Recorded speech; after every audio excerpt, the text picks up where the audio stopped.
Is it possible to do business without funds? Yes. And this is actually very easy to answer for me because I've done this multiple times, which is start a business without funds. And so let me clarify that again. When we talk about without funds, what I actually mean here is that without your own funds, meaning you don't put a capital using your own money or loaning it from the bank. That's also possible. So there's many ways. So let me give one example. So it is possible for you, if it's your business, to actually sell your product or service first. So if you can find your first few clients and sell your product or service first, then they're willing to pay for it. Then you can actually start your business that way, meaning you haven't really started any, you haven't, maybe you even registered your business, or maybe you haven't even done your logo, you don't have a company name yet. So if you can do that, if you have a very clear and very good idea of what your product and service is, then if you can sell it, someone wants to buy it from you or is willing to buy and give you money, then your business has started. You started a business without putting in your money already. So a very real example of this was when I started my property management business a few years ago. And so that business, basically, my clients were in Singapore and their properties that I was managing was in Philippines. And so in order for me to do like some work for them, basically a service, I sold them, basically. I told them, okay, I can do that for you. I can take care of the paperwork, the government permits, and whatever they needed. And I will fly back to Philippines and I'll take care of everything for you. I'll come back to Singapore and then I'll give your documents, right? And so that's the service that I sold to them. And of course, I charged them like, okay, this will be my fees. So instead of them flying to Philippines, I took care of everything for them, and they happily paid me for that, right? So they happily paid me for that because imagine my clients, they needed to take leave from their company. And of course, if they take leave, they also need because in the Philippines, if you own a property, basically you and your spouse owns that property. So in all the paperwork, you and your spouse needs to, kind of like sign all of this document. So there'll be two people. So now, for example, it's a husband and a wife needs to take a leave from the company as well. And they both have to fly to Philippines. So there are two air tickets, right? And then they need to stay in a hotel. So that's just one room. But they need to pay for food and transportation and everything. And so it's a lot of cost and a lot of disturbance in their own life, right? So they are willing to pay me to actually save all of that cost. They gladly became my client. And so since I'm flying back to Philippines already, and I had a few clients, so I proposed the same thing to other clients. And luckily, there were 2 or 3 other potential clients that agreed to it. And so they paid me as well. And yeah, so I managed to get 4 clients to pay for my trip to Philippines. So that's basically how it all started. And then I grew that business I think at the peak of it, I had about 30 units, 30 properties that I was handling. It's pretty good business, by the way, properties. So if that is your thing, then I highly suggest that's a business that you can take on without even starting funds. So if you're very good at selling, if you know your target clients, then that's good. How to effectively manage cash flow in the business.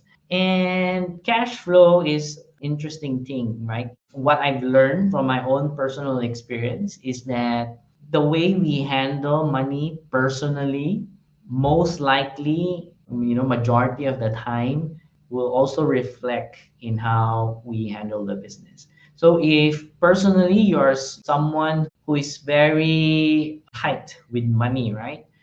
Most likely in the business, it will appear the same way, right? You'll become very tight and things like that. And then when you're someone who is, easy with money, like you can spend easily, so that will happen in the business as well. So I noticed myself in the past, I was more on the spending easily. So again, it's neither good or bad. It's just being aware. There are times in the business that you need to be really, really tight, and then there are times that you need to spend. So if you are too tight and you need to actually spend, the business might not expand fast enough. But then there will be times that, like you need to be tight, but you are actually spending. And so you might kind of like lose a lot of money, and that will affect the business negatively as well. So, and the key here is to really understand how objectively you want to, move your money, and based on your strategy.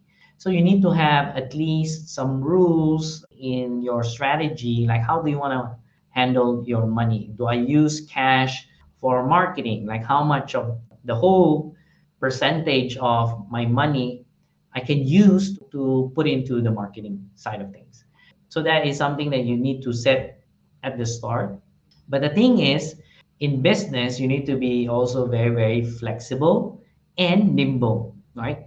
You need to be always very, very aware so you can adjust along the way, and your guide will be that structure that you have, right? So that's how you can effectively manage cash flow, is understanding how personally you handle cash as well. And then second is having a strategy in your business on how much money you got to spend on each area, when do you want to spend, who says yes and who says no, and like in all of this, like the decision makers and all of these things. So once you have that clear, then it becomes easier to manage your cash in terms of business. But of course, the reason why we want to hold cash in the business, because cash is very liquid, and it's very easy to immediately take it and use it for something. So if you can build cash in terms of your business as fast as you can, then that will be good. I think that's one of my biggest mistake in my first business was, like what I said, right? I was more on like a spender, and I grew my business from one store, the frozen yogurt business, from one store that it became four within 1.5 years.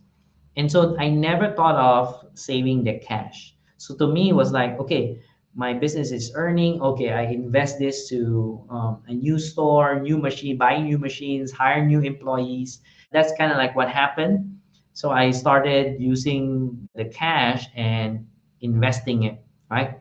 And again, there's no good or bad, right or wrong about that. It's just that I spent too much, that I didn't actually save cash. So you need to have like a reserve for your business, because interestingly, because it's my first business, I didn't know that there will be a downturn, right? Like the economy is pretty bad.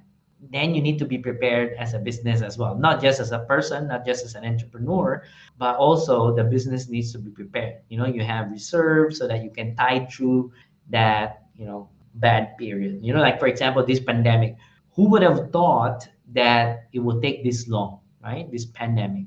So definitely you need to have a spare cash in order to survive that. So that's one thing that you need to understand as well, right? You need to be wary, like how much do I spend? How much do I save?